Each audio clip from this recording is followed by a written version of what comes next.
Hi, everybody. I hope you're having a reasonably beautiful day. Where I am, the birds are singing, the sun is out, the sky is clear. So how could it be more beautiful? And yes, there are some disturbing things going on in the outside world. A lot of them, as a matter of fact. Every time I even venture close to some kind of news, I have to brace myself. It's almost like watching over-dramatic soap opera, isn't it? You ask yourself, what's happening next to disrupt the serenity and the peace and the hard-earned safety that we all really want and deserve? And so for each of us, that means that we have to be responsible for our own peace, our own safety, within our own life, within your own body, and within your own tribe, within your own community. Because the outside world is really in a lot of conflict. And I think that that's really okay. Conflict will bring people to new conclusions, will bring people to new ways of thinking and making different decisions rather than just being complacent. A friend of mine said to me in a conversation recently, I just want things to go back to the way they were. Well, that ain't happening. And changes are tough for a lot of people. So during these tumultuous times, it's really a very healthy and a very non-selfish thing to work a lot on creating inner peace, your own relationship with reality. Make sure that you have a good relationship with reality because it is your truth. You don't have to worry about what other people's opinions are or what's going on with governments and tariffs and craziness and, things that are disturbing. The wars, God forbid. So I just want to share what I do. When I first awaken in the morning, before I get out of bed or anything, I've trained myself over the years so I can have some peace of mind because my mind was pretty crazy at one point in life. That's why I had an early history of addiction, but I am a sober person now for many decades. And to maintain that is work. It's not just, you don't just push a button and say, okay, I want serenity now. I want to not worry about, the rest of the world falling apart. I'm okay. I'm not dead. No, it's a little more than that. You have to really make a conscious decision. So when I first wake up, as consciousness comes over me, like a gentle wave coming to the shore, I realize, I'm awakening. And right then and there, I dedicate my awakenedness, my consciousness, which I try to keep as shiny and bright and as high and as pleasant as I can, rather than, in the lower realms of worry or fear or anger. I say to myself, just silently, I am here, I am human, I am definitely owning my body, I am of the earth, I am of humus, which is earth, and I am human, and I am of the earth. But my consciousness is also of unlimited sources, perhaps even stardust, as some people say. But it has unlimited and infinite possibilities for creativity and understanding. And so I make this alignment, attunement it's called, by the emissaries, a group of spiritual-minded people that taught me this technique years ago.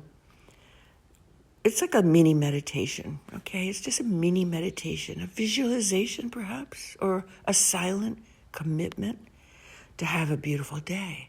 And in order to have a beautiful day, I accept my humanness. I am of the earth. I definitely am part of this crazy tribe that's all over the world like little parasites, little tiny insects all over creating havoc here and there. But my consciousness, my awareness is unlimited and not necessarily of just this human breed. I am participating in this cosmic connection with all the universe. So between those two thoughts, being of the earth and of the cosmos, I just gently dedicate my energies for that day to be of some service, to be of some use. May I be directed in a proper way how to use my energies. If there's a new and different way, let me be conscious of it. Let me recognize the subtle little knockings at my door, that some new way of thinking could perhaps open up doors within my consciousness that might have been closed or partially opened or obfuscated in the past. I'll give you an example of how that works. Like, I love words.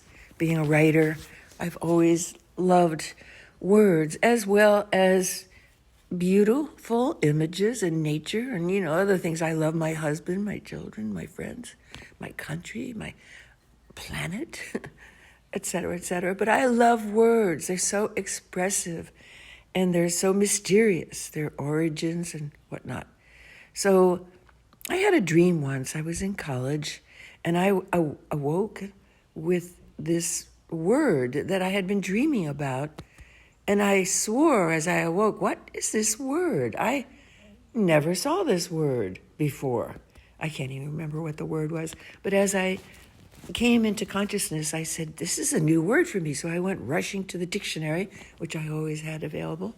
And being a good college student, before the day of iPhones, where we just open up an app, we always had our dictionaries nearby.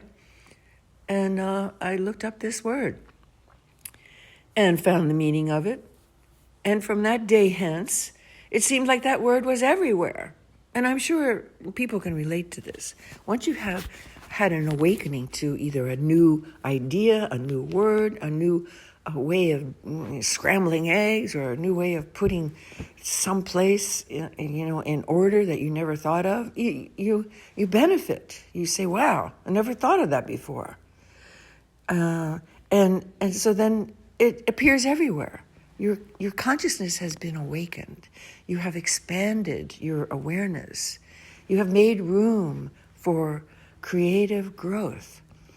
And the opposite of that is when people have some kind of determined way of being. They have decided this is reality, it cannot be different. It's concretized, it's cemented, it's irrevocable, implacable. All those really harsh things that we don't want to be called. We want to be called flexible and congenial, all those other things. But that takes work. It takes work to be polite. And the people who are not polite, they're lazy. They didn't get taught well, or they're just low energy. My dear husband Carter, who's on sabbatical from the Lord, but he's coming back soon. He and I were involved in a verbal attack by some very low-minded people recently, and it was very odd. And it was, if words could be weapons, we'd be dead, because it was unprovoked and it was unnecessary, and it was clearly we got in the path of some people who have mental derangement about something, and we triggered whatever it was that they had disturbance about. And so we did our best to ignore it, just ignore it, because, sometimes you just can't provoke a rabid dog. You have to just stay away. You don't put sticks into its mouth because it might charge and attack. And people can be like a rabid dog. So you have to be safe. You have to have peace. You have to feel like this life is yours to choose how it's going to be. Even if you find yourself in a jail cell, you can maintain a happy relationship with life. I know this because I taught girls in prison, and I wrote a whole book about it, In the Eye. And it is possible to be in a very stressful, very oppressed situation and still maintain acceptance and awareness. And the action would be to say, I'm not going to be in a terrible, angry, fearful state. I'm going to just accept what's happening right now. So I thought I'd just share this with you today. And meanwhile, just give you a little hint of what's to come. Carter and I are preparing our boat, which is a 26-foot McGregor. That's a sailboat, but we have taken the mast off. It has been off for many years, and we use it as like a camper on the rivers around where we live. And we are preparing to go on a many months journey from where we live on the Intracoastal Waterway in Florida all the way up north, perhaps if we're lucky, if we're having good fortune. And if we're smart, if we prepared well, we'll make our way all the way up to Norfolk, Virginia. And that will take many weeks of planning and preparing, and that's what we're busy doing. So we'll tell you more about it. Hopefully Carter will be able to join me, and we'll have conversations about all sorts of interesting things in life. But always remember that this is a spiritual life that we humans are having. Please remember that. First and foremost, before you think about other things, make sure you keep your spirit shiny. And the way you do that is to not allow anger and negativity to consume you. So keep light. Let your wings spread and shine and fly high. This life is short. Appreciate what you got. Really, these bodies are pretty fragile. Anything can happen to us at any time. So keep your minds clear and keep your spirit soaring. And yes, work that body so it's strong and supple. And many blessings to all of you. Om Namah Shivaya.